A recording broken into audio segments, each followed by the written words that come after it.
రాజస్థాన్లోని ఉదయ్పూర్ మాజీ రాజ కుటుంబంలో కొనసాగుతున్న వివాదం సోమవారం హింసాత్మకంగా మారింది. ఉదయ్పూర్ సిటీ ప్యాలెస్ పై ఇతర కుటుంబ సభ్యులు మద్దతుదారులపై భారీ రాళ్ల దాడి జరిగింది. ఇందులో పలువురు గాయపడ్డారు. మహారాణా ప్రతాప్ వారసుల మధ్య ఇలాంటి వైరం వెలుగులోకి రావడం ఇదే తొలిసారి.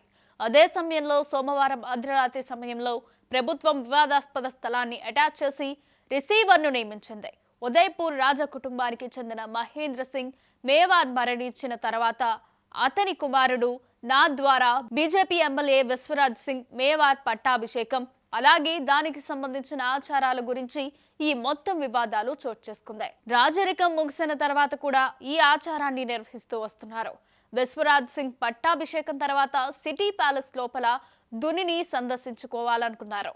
కానీ సిటీ ప్యాలెస్ లో నివసిస్తున్న అతని మేనమామ కుటుంబం ఆయనను అందుకు అనుమతించలేదు. దీంతో వివాదం మొదలైంది.